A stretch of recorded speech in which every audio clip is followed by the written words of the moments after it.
Welcome to the Skeptic Zone, the podcast from Australia for science and reason.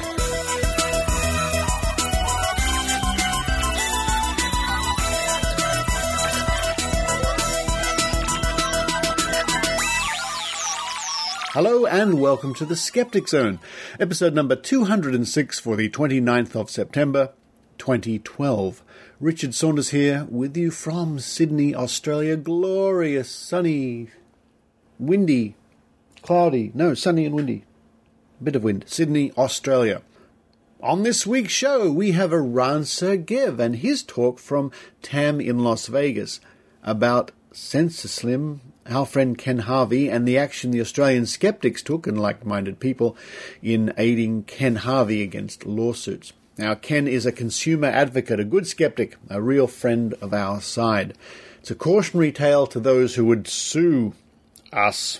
A really good report. Congratulations to Eran.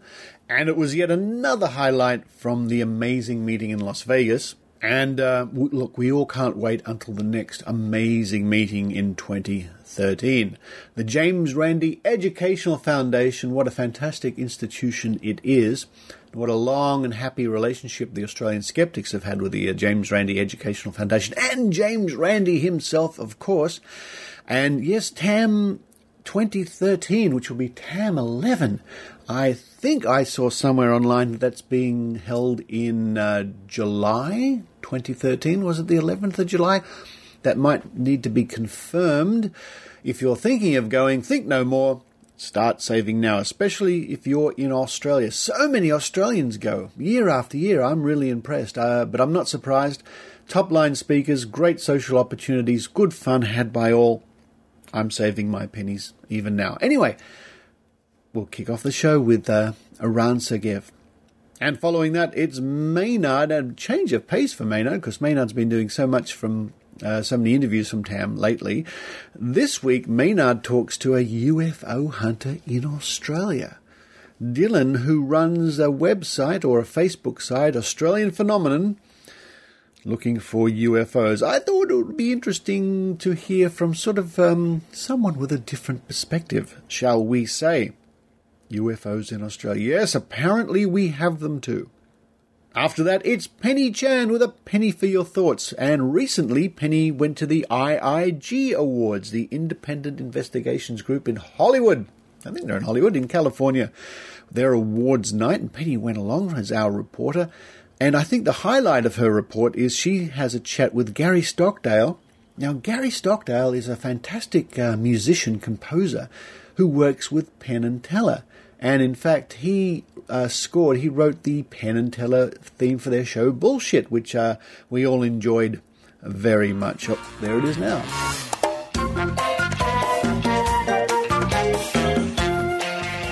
So Penny catches up with all sorts of people, including composer Gary Stockdale. And after Penny's report, we even get a fantastic track from Gary Stockdale called Harmony. So a bit of music, a bit of a musical interlude in the Skeptic Zone. And to round off the show, I have a chat to a very good friend of ours from Melbourne, Posty Linley. Linley, who is on the subcommittee, the organising committee for the upcoming Australian Skeptics Convention in Melbourne with, of course, James Randi and DJ Grothy and Brian Thompson and Rebecca Watson and Dr Rachie and Chrissy Wilson, and the list goes on and on and on. She'll tell us a little bit more, fill us in on how it's all shaping up. And I think there are probably by now less than 80 tickets left. I'm not sure. Not many tickets left to go, folks. If you want to go to the Australian Skeptics National Convention, we'll hear more a bit later on in the show. Well, here in Sydney, Australia, it's various Oktoberfests are going around. I noticed. I might pop along to one maybe a bit later today. I've got a very nice time for me at the moment. 20 years ago, I lived in Germany, and I had lots of good friends over there. And one of my good friends, he sent his son, who's now come to visit. Oh boy, where does the time go? So I've got a great kid who's visiting at the moment. He's about 19 years old, and it's just amazing to think that after all these years, the son of my friends are coming to visit. Wow, time goes by, folks. Time goes by. It's all good. So I think I'll run outside. Yeah, I'll run outside. And I'll find some nice Beck's beer, enjoy a bit of German culture, while you enjoy the Skeptic Zone.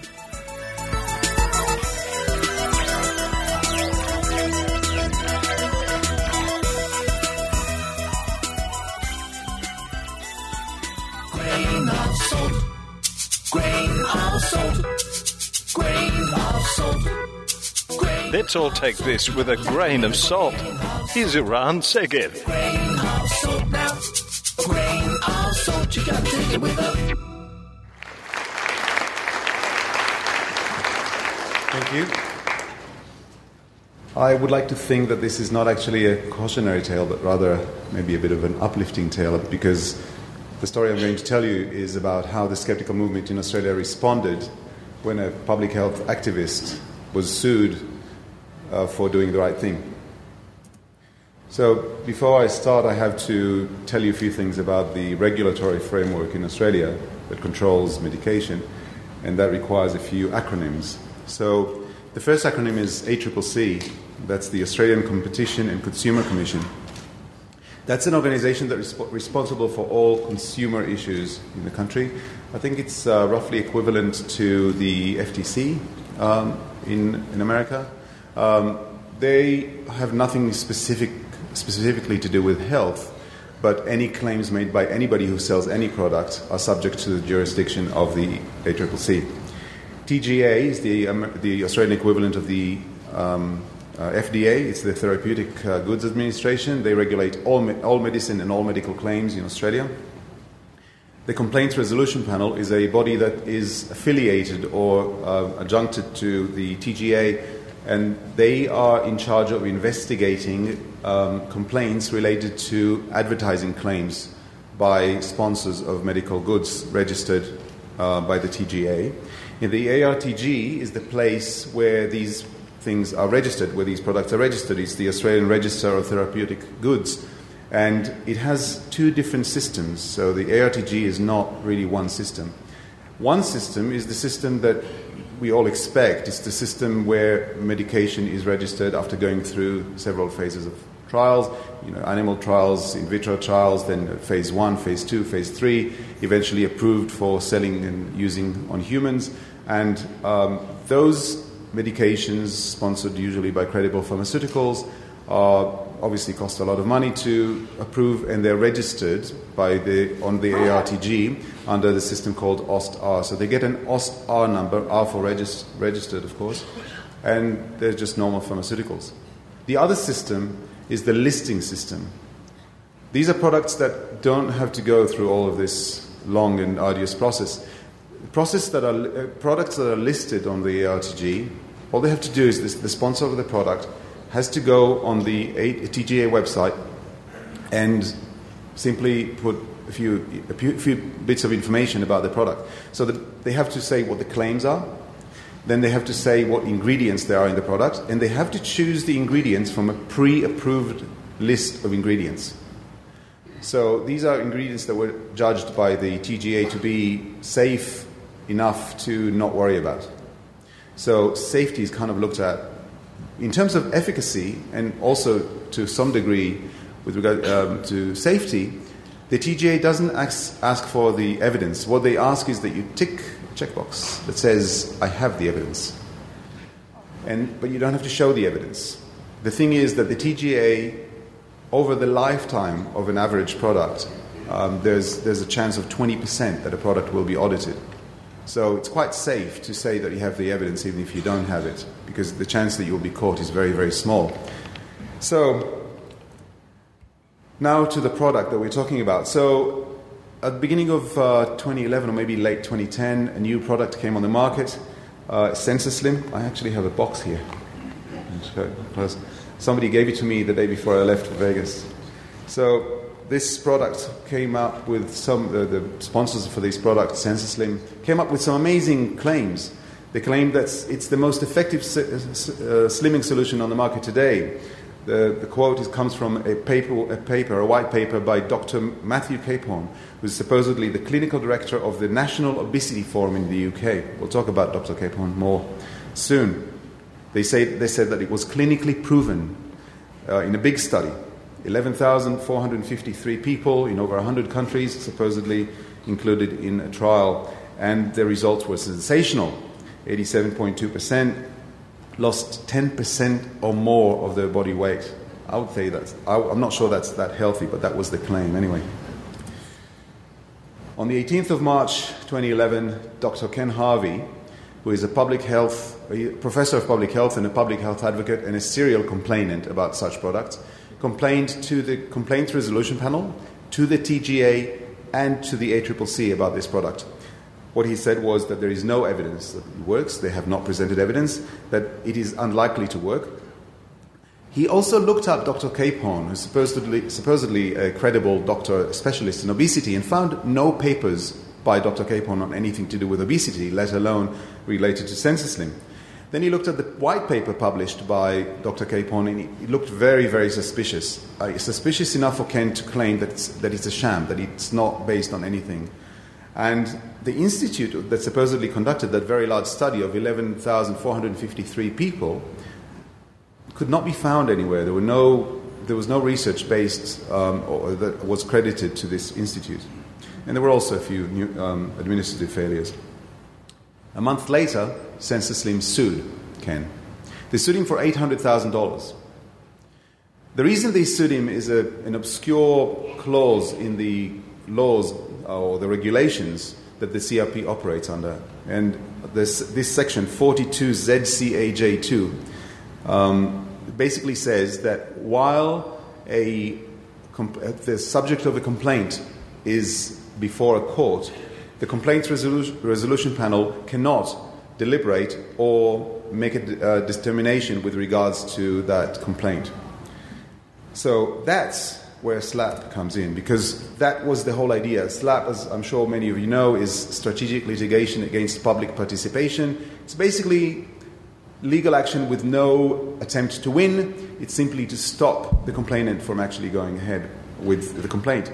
So in a newsletter that was sent by the company to their franchisees, one of the directors said, this defamation action, which could be in the courts for a year or two or even longer, basically gives us an ironclad protection that nobody can raise a complaint against SensorSlim to the CRP and hurt us. It was very clear and plain by that, but that's what they were trying to do. There was no attempt to win here. They could not win because in Australia, truth and public interest are defences. So Ken was bound to win, but they were not trying to win. What they were trying to do is delay. Then, a few weeks later, the story broke out. A very respectable radio show, The Health Report, reported on it, and it was a very favourable story. They tried very hard not to raise the legal demons, but the reporting was very favourable, and it attracted the attention of many people, including me. Now, what happened following that is that things started to fall apart for SensorSlim. First of all, Dr. Capehorn, the scientific face of SensorSlim, he resigned. When he resigned, he sent a letter to all the franchisees that he never saw the results of the study. He never actually saw the study. He wrote a white paper based on the claims that SensorSlim made on a big study, and he had never seen the study. ACCC at the same time sued SensorSlim and froze their assets, which meant that they could not pay their lawyers, which meant that their lawyers resigned and the company went into administration. The company in administration is still an active company. We have to remember that. So the lawsuit against Ken was going ahead. The thing is, SLAP has two sides to it. Who here knows what the Streisand effect is?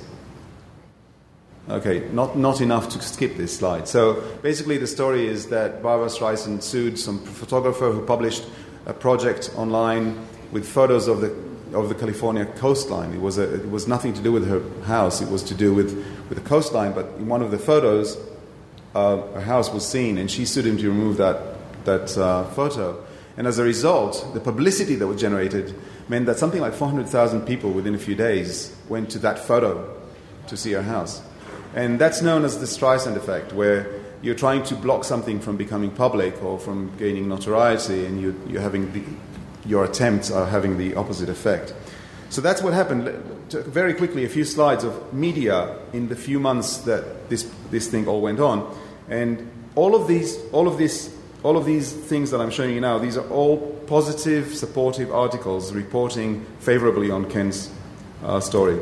Okay, so there's quite a few of those, as you can see. There's something like 50 stories in there. The thing is that it became clear quite quickly. I called Ken when I heard the story on the radio. I called Ken and asked him what's happening. I've known of Ken, I've heard of him, but I've never spoken to him before. But I called him, and he said that he was by that stage just trying to get this stuff out of court. He was $12,000 out of pocket. So I said, "Can we do something to help?" And he said, "I think I'll be fine." And I said, "I think we'd like to help." So he didn't know what to actually say. We were not going to spend $12,000. So I communicated with my colleagues, and we decided that a pledge drive was the best thing to do. So we started a pledge drive about a week and a half later. Within the first 3 days, we had pledges for $11,000. These are just pledges. People haven't given their money yet, but they pledged $11,000. And by the end of June, a month later, we had pledges for $24,500, which is quite incredible. And they came in very, very quickly. Now, the case dragged on actually until August the 15th, so it took a while longer. Eventually, the motion to struck the case out was accepted by the court, and Ken was awarded costs, except the liquidator of the company said, "We don't have money in the till to pay Ken." So it was quite clear that despite the fact that he was awarded costs, he was not actually going to be paid by the company. In addition, on the very same day that he won this one in New South Wales, in the state of Queensland, another director of the company filed suit for $1 million. I'm glad to say that was defended pro bono by lawyers in Queensland and eventually struck out. Now, we started collecting. When it became clear that Kenny's not going to see a cent of it, we started collecting, and that was before the determination. We knew by mid-July, we already knew that Ken was going to be out of pocket if we don't do something. So we started the collection, and of the 26,500 that were pledged by that stage, all but 500 were actually paid. The 500 that weren't paid were not by people just deciding not to do it. There was wrong email addresses, a couple of people with wrong email addresses, and we couldn't get in touch with them. Donations ranged from $10 to $2,000. I think on average there were like $50, and everybody paid basically.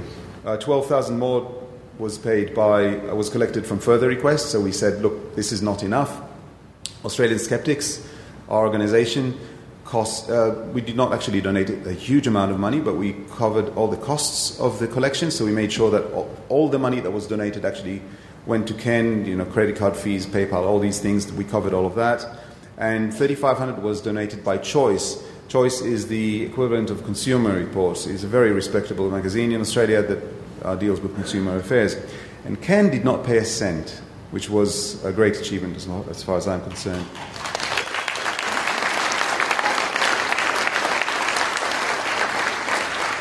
At a certain point, I met Ken just before this, and Ken said, look, we were something like $3,000 short or $4,000 short. And I said, Ken, we're still $4,000 short. We're still continuing. And he said, it's okay. I'm going to pay this. And I said, Ken, this isn't about you.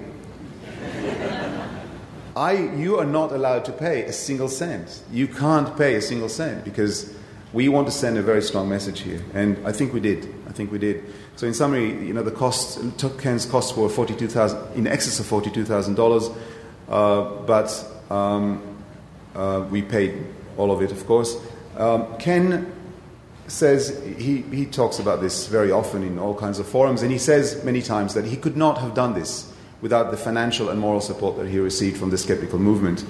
And I think that's really important because Ken is continuing to do this. He's continuing to do this. I'll mention something with regards to that in a moment. But we sent a very strong message to quacks out there that we're not pushovers. You're going to threaten us, we're going to push back. So what's happened since SensorSlim was removed from the ARTG, but it took a long time because that's the way the regulatory system works. It continued to be sold in the UK for a while. in mid-November, we had our national conference in Sydney, and I managed, through some political maneuvering, to get the head of the TGA, the second command of the ACCC, together with Ken in a panel moderated by choice. The thing is, when I got the guys from the TGA and the ACCC on board, I didn't tell them Ken was going to be there. He didn't make their life very easy, but it was a very, very good panel. And the day before, Peter Foster, who was the con man, very famous con man in Australia, who was arrested, he was charged with very similar fraud in the past, and he was the guy behind this company. He was arrested the day before our conference, and we joked that it was very hard to arrange that. Ken, during our convention, won the award that we call the Thornett Award for the promotion of reason, or the Fred. It was named after Fred Thornett. It's a very prestigious award by Australian Skeptics, and he deserved it, of course. The section that prevents the CRP from determining on things that are standing before the court was amended to within an inch of its life. And while it still has some limitations, the CRP are now able to make determinations regarding things that are before the court. And indeed they have, because there's a new threat. Ken complained about a product called Undo It. I'll spare you. You know, based on the name, I'm sure you know what it means. So he made a complaint to the CRP, and despite the fact that the company threatened to sue him, the CRP made a determination that justified his claims. And one thing that I want to say, if anybody from Undo It is here in the audience, if Undo It sue Ken, we will crush them. I'm not joking. We will crush them. Thank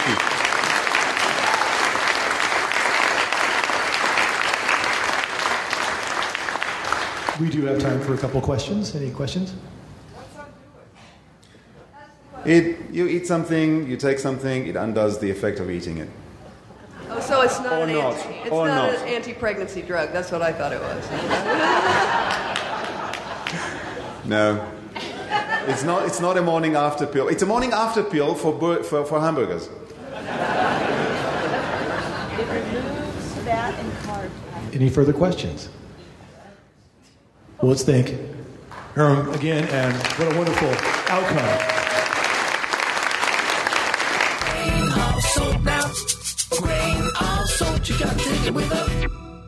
Hey, Barry. Yes, Rebecca. Barry, I have some concerns about SciCon. You know, it's coming up soon, October 25th to 28th. And as you recall, I was there last year. Yes. And I had a great time, but I heard a rumor that this year there will not be a fancy apple bar. Well, right now, Rebecca, I do not have an apple bar planned. Well, I will be honest with you. Barry, why should I go? You should go, Rebecca, because some of the biggest names in skepticism are going to be there. Like who? Well, to start off, Richard Weissman. He's our MC for the event. People like Chris Mooney, Andrei Viscontas, David Gorski, John Ronson, who I think you know, Elizabeth Loftus, Carol Tavares, Eugenie Scott, Joe Nickel, Ben Radford, Steve Novella. I mean, they keep flooding my mind how many these great people are coming. Skeptics are going to be there. Skeptics Guide to the Universe are doing a live broadcast. What else do you need? Well, Barry, your enthusiasm is infectious. However, what else have you got? Come on. What else have I got? What else? Well, like last year, we're doing a costume party. Okay, I did have a lot of fun with that last year. Yes, we're also doing a blood drive, vampire blood drive, I think. Fits with the theme. Fits with the theme, Halloween, yes. We also have the local astronomy club in Nashville. They're coming, setting up their telescopes. We're doing a thing called Starry, Starry Night. Is that good? No, not enough. No, that was a really great apple bar. Well, how about this? We're doing a honky-tonk bus trip to the bars downtown.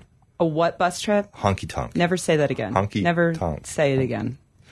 Look, the apple bar was like a crucial part of my diet last year. Rebecca, we're having an authentic Tennessee, Nashville barbecue event. Open barbecue, plenty of pork and beef and chicken. And Barry, I'm a vegetarian. Vegetarian. Well, do you know, Rebecca, we're also having a moonshine tasting event. I'll be there. For more information on SciCon, the conference dedicated to science and skeptical inquiry happening this October 25th through the 28th in Nashville, Tennessee, visit csiconference.org. Here's Maynard's spooky action at a distance.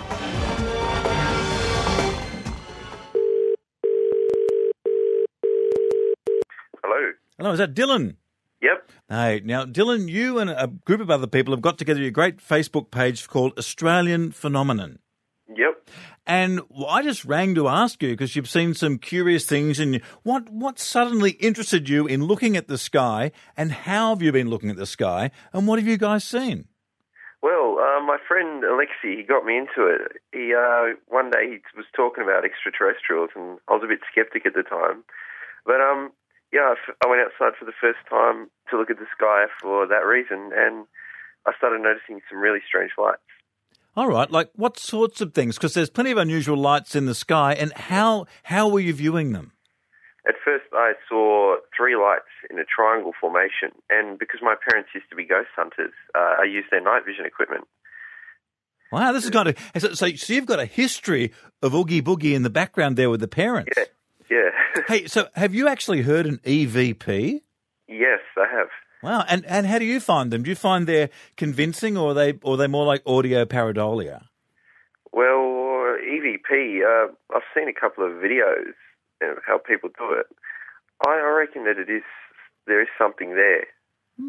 Oh, look, okay. Now, we're getting on to ghosts there, but let's get back to what you were... And what sort of equipment... You said that you were looking at through the night vision equipment. What was it? What's it designed to do? Is it designed for animal stuff at night? What sort is it? Yeah, it's got multiple purposes. You can use it for animals or sky watching. It sort of amplifies the light, the surrounding light that you have. It amplifies it and increases it. Well, one of the things I've always found that if you are looking for unusual phenomena, the fastest way not to find it is actually go looking for it. It normally sort of happens accidentally. Yeah. So you must have been a bit lucky. Yeah. And what direction were you looking? I usually look in the south because of the good old Southern Cross, but yeah. And also, whenever people do see something unusual like you've seen, how do you go about sharing this information? Because, like, most people, I don't know what, like that. Yeah. Well, I'd upload it on YouTube and just let the viewers comment and see what they think about it. Well, that's a sure way to start a firestorm in the comment section. How did it go? Oh, yeah, there has been a bit of a firestorm every now and then, but yeah. How do you go about this? Do you pick a time of night that you go out, and you go out for a couple of hours? Do you go out with friends? Yeah, sometimes I go out with friends. Most of the sightings happen when you're on your own, funny enough. Yeah, I usually go out at 6 to about 8 p.m. Oh, what is the best classic one you reckon you've been able to capture on some sort of film or video? Well, there was 2 lights that were following each other, and I was eating a chicken schnitzel at the time, and everybody knows me for that. Hang on a minute. So you're thinking the chicken schnitzel... this is great, because obviously people go, he must have been drinking, but no, you were eating a chicken schnitzel. Yeah. That's cool. And did you miss it? No, I recorded it. Oh, cool. Now, where can we see these? Because I would like to have a look at them online. Well, you go on YouTube and type in Australian Phenomena, and it comes up with all the videos. Okay, so you've got your own channel there? Yeah. Well, that sounds cool. Hey, have you had any astronomers or scientists have a bit of a look at that and try and guess what you've actually got there? Yeah, there is actually an astronomer where I'm staying, and yeah, he had a look at the videos, and he was baffled by some of the footage that I've captured. Oh, now let's just go to the extreme end of it there. What do you think you're seeing? Well, I'm not too sure. I don't jump to a conclusion straight away. I just upload it because it's a celestial event, It's 50-50. I sort of go with what the people say. And what do you think makes... What do you seem so sure that it's not actually something natural going on up there? Or you're not really sure of that, I guess? No. Oh. And what's your Facebook page again? Because I think this is the kind of thing people would like to get involved in a bit of a discussion about. Yeah, it's Australian Phenomena on Facebook. It's a fan page. And what is the now? Let us know what equipment you've been using too. So if we've got stuff lying around the house, or we have parents that were ghost hunters like you do, we can get our own setup there. How do you normally set it up at night? Well, I use a tripod, and at first I started using the Sony Handycam, the one that takes 8mm tape, because they got good light sensitivity on the lens, so you can view a lot of bright objects at night, because when you use a high-definition camera nowadays, the ISO isn't that good, so you can't really see the sky. So. That's right. The last generation of the Super High 8 tapes were actually pretty good. Yeah. And have you taken this to anyone that is an expert in the field of graphics to have a bit of a look at it? No, I haven't actually. Well, we might have a look at your website and speak to a few people and see what they think of the whole thing. And once again, what's the main website to catch you guys so people can have a chat to you about what they think? Is it the Facebook fan page or? Which one do you prefer? The Facebook fan page. Okay, cool. That's Australian Phenomenon.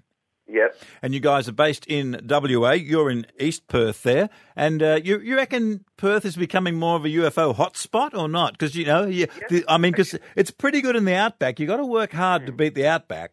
Yeah, because of the light pollution. Yeah, it's a lot of, because I used to live in the suburbs, and I moved to East Perth, and I noticed that you could see hardly any stars, and I sort of felt like, really depressed about that. But then when I was sitting outside, I actually noticed this green thing shoot out on an angle. And I jumped out of my chair and was like, wow, I didn't expect to see that in this kind of light pollution. Wow. Well, so could you describe the buzz you get when you see that kind of anomaly? Oh, well, the buzz is like adrenaline, sheer adrenaline, like going through your entire body, and you're just so excited and so scared at the same time. It's a mixture. Oh, look, hey, Dylan, thanks for chatting to us. And how your parents been about the whole thing? They're going, oh, look, we try to bring him up to be interested in ghosts, and he goes off on this UFO thing. What kind of a son are you? Yeah, they're proud, and I'm proud of them, and yeah. Look, Dylan, thank you very much for your time today. That's all right. Okay.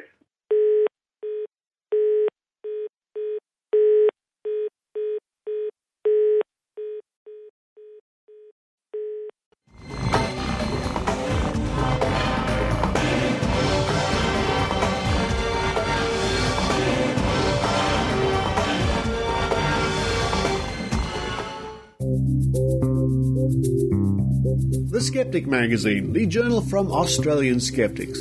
Subscribe online to the world's second oldest skeptical magazine. Visit www.skeptics.com.au and click the publications link. You can also find there over 30 years of back issues free to download. The Skeptic, the magazine from Australian Skeptics.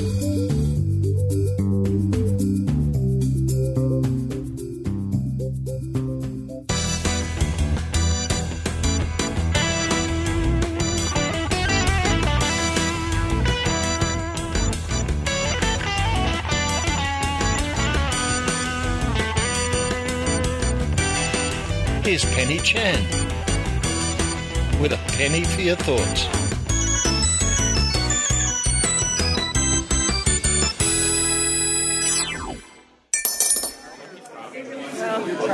September 10th was the Independent Investigation Group's 6th Annual Awards. Held at the Steve Allen Theater inside the Los Angeles Center for Inquiry, the show featured hilarious presenters Matt Kirshen, Kelly Carlin, Ron Lynch, Emery, and Frank Conniff, as well as the musical talents of Gary Stockdale. This year, the group awarded shows South Park, The Big Bang Theory, Through the Wormhole, website Snopes.com, musician Tim Minchin, and astrophysicist Neil deGrasse Tyson. Many honorees were unfortunately not able to attend the ceremony, but afterwards I chatted with some of the characters in attendance. So I'm standing here with one of the recipients of one of tonight's awards, Jim Turner. Now, Jim, you accepted the award tonight on behalf of Bill Prady because you are Bill Prady's poker buddy. Yes. I had no idea we had such celebrities in our midst here. Huge. I'm a huge celebrity. And that really was the only reason that I accepted the award was that I know Bill, and I play poker with Bill, and I cajoled Bill and badgered him to put me in one episode. And that was the 100th episode, right? Yes. So, and you played a priest in a dream sequence. Yes, I played a priest who was marrying Leonard and, what's the woman's name? Penny? The character name, yeah. And at the end of the episode, and I marry them, and then it's a dream sequence. Do you have a line? Like, what's your line? do you, Leonard, take her to be your lawfully wedded wife? That's it. And was it method acting? Did you only answer to father? Yeah, I had to go be a priest for a couple of years to learn this. I was also a voiceover in 2 episodes. I was a guy who was announcing the Nobel Prizes, but that was just a voiceover. And then I was a guy in a movie theater. They're watching a movie, and I was the male voice in the movie. Well, thank you so much for coming tonight, because it was awesome to see you up there. So, and tell Bill next time he better be here. I will. I'm going to give him his award. Maybe. Yeah. Maybe I'll just keep it. Well, also tell him I'm a huge fan of his show. Okay. I'm supposed to be a skeptic, and I'm doing tarot card readings, and people are actually enjoying them. I would love to see you do a trick but you don't have to. I'll do one. One? Yeah. Oh, good. Yay. So these are ESP cards. You know what ESP cards are? No. Oh, you don't? Wait, are they how to discover if you have ESP? These are the real thing. These were used by the Duke University for testing ESP. Okay? All right. Back in the 1940s. So what it is it's a pack of cards, see, for testing extrasensory perception. Okay. I'm not joking. Okay. These are the real things. Where'd you buy those? eBay? I've had them. I had them from my magic days. Now, take that card and look at it, all right? But don't show it to me. And put it back.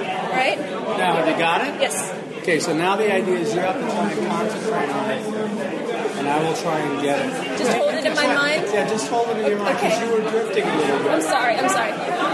Straight lines. Is it a plus symbol? Yes, it was. It was? So your name is Gary? Stockdale. Okay, I'm afraid we've never met before. You look just like Jeffrey Rush. Has anyone ever told you that? That's very nice of you to say. I appreciate it. Has anyone told you that? Yes, people have told me that before. So you did a fabulous job tonight as the resident musician. Thank you very much. So are you a full-time musician? Yes. Okay. They read the bios for nearly everyone, but they forgot to read mine. They did. I kept expecting it. I want to know more. I've worked with Penn and Teller since 1990. I did 3 television shows with them. The last one was Penn and Teller Bullshit. I did the music to that.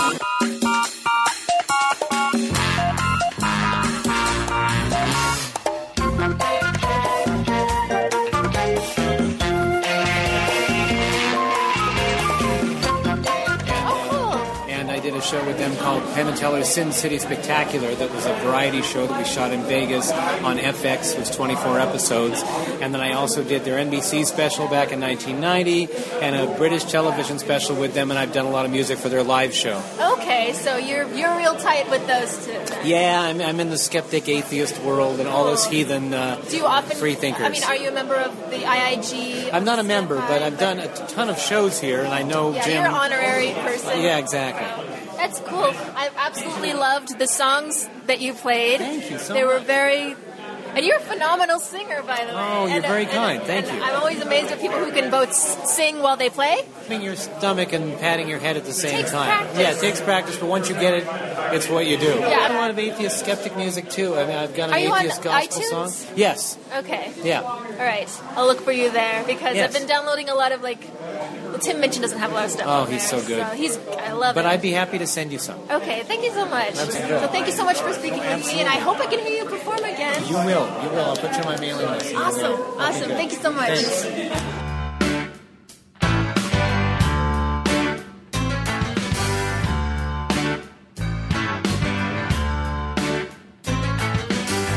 What could make a poet wanna rhyme? What could make John Gotti give up crime? What can soothe a savage breast and make it feel sublime? Imagine Donald Trump without the greed, looking for some children he can feed. You may think the answer is love, but there is one more thing you need. You need some harmony.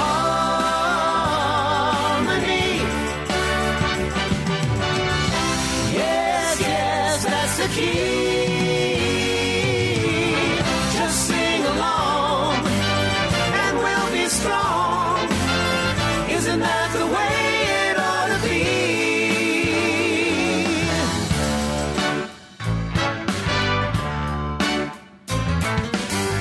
What can change old enemies to friends?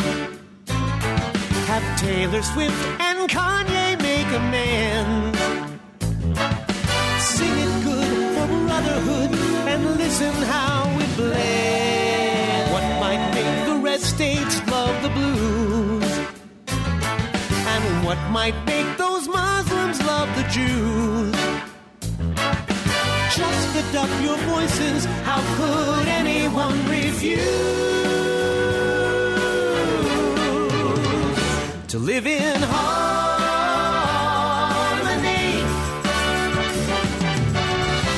Yes, yes, that's the key. Just sing along and we'll be strong. Isn't that the way it ought to be?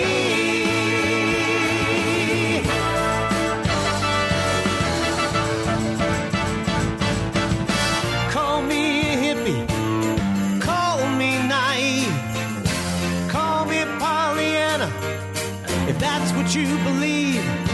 So what if it's simplistic? Let's make a war on hate. Come on, come on, come on, it's not too late to live in harmony.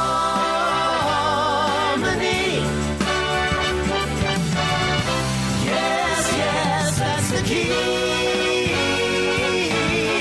Just sing along and we'll be strong.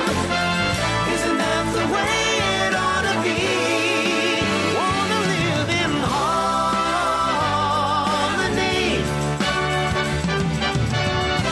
Yes, yes, that's the key. Just sing along and we'll be strong.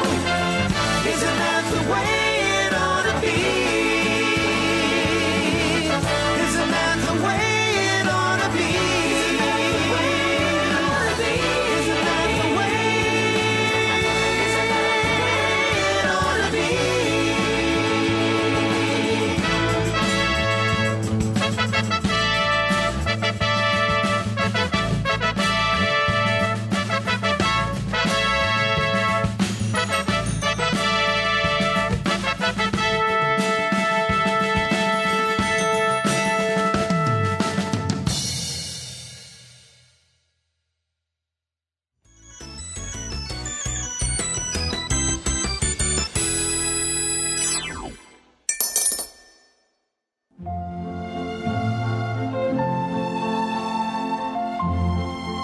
Ein großes Hallo an alle deutschen Zuhörer des Skeptic Zone Podcasts. Wusstet ihr, dass es auch in Deutschland einen Skeptikerverband gibt? Für weitere Informationen über uns und das Skeptiker Magazin besucht www.gwup.org. Ich wiederhole, www.gwup.org und unsere offiziellen Facebook, Twitter und Google Plus Seiten.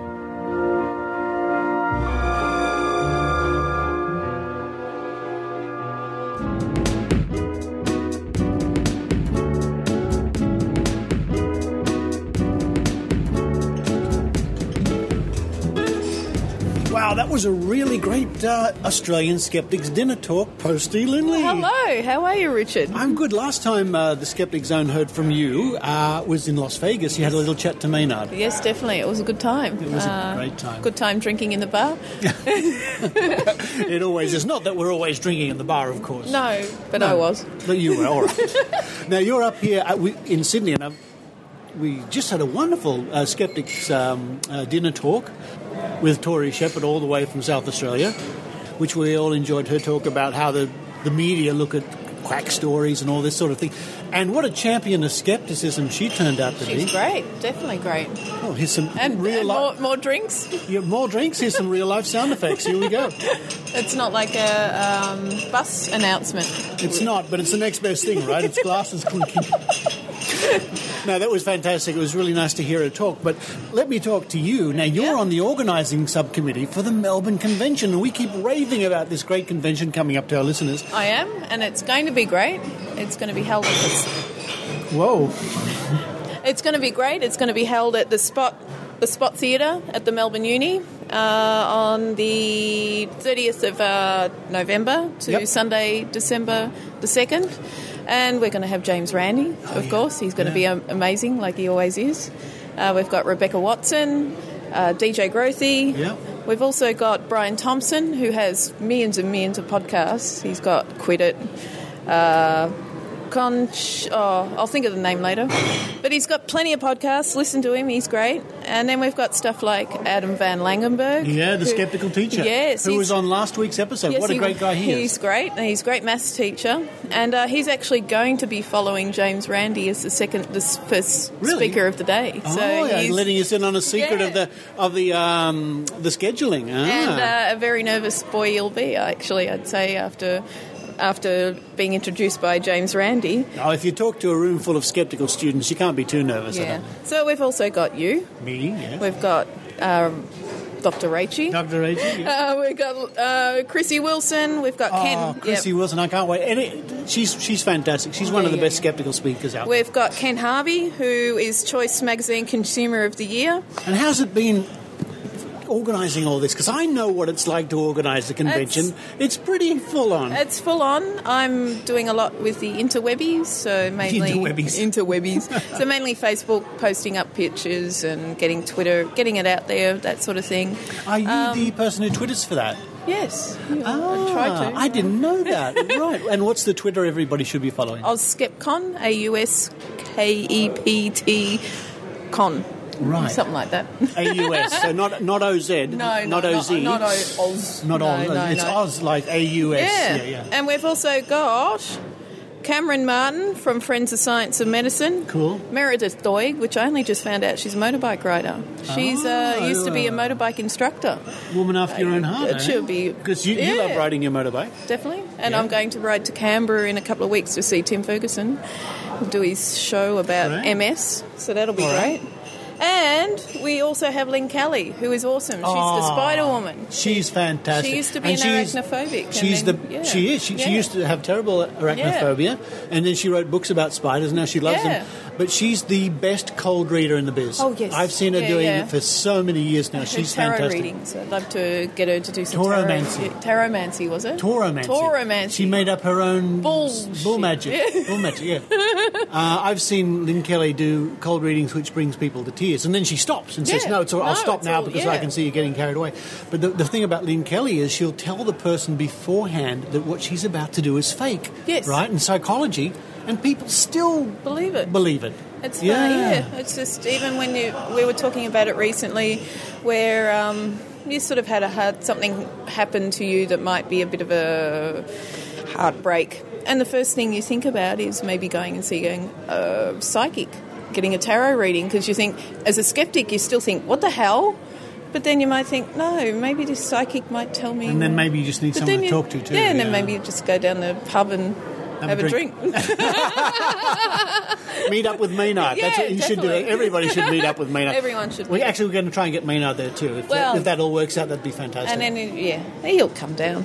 Yeah, I think we'll kidnap him. Yes, definitely. We will. We'll bung him in a plane, and then when he wakes up, he'll be in Melbourne. I think that's the idea.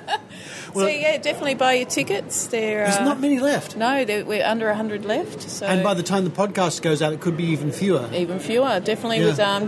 Must come and see James Randi. There's a dinner. Definitely come along. So much to look forward to, Linley. Yeah. I can't wait. I'm counting the days till the convention. I always have a great time at Australian Skeptics Convention. Yeah, it'll be a great fun. The only thing is Devo is playing on the same night as the opening of the convention. Devo. So I can't even go and see Devo because I've got to be at the convention. So. The sacrifices you make. Yeah. The sacrifice you make. Plus, it'll be... Convention's always too good. So it's always too good. Well, thank you for coming up all the way to Sydney to see us. It's really fantastic. Fun. And we'll be seeing you soon in Melbourne. Yes, and I might go and have another litre beer tomorrow at the Lowenbrow.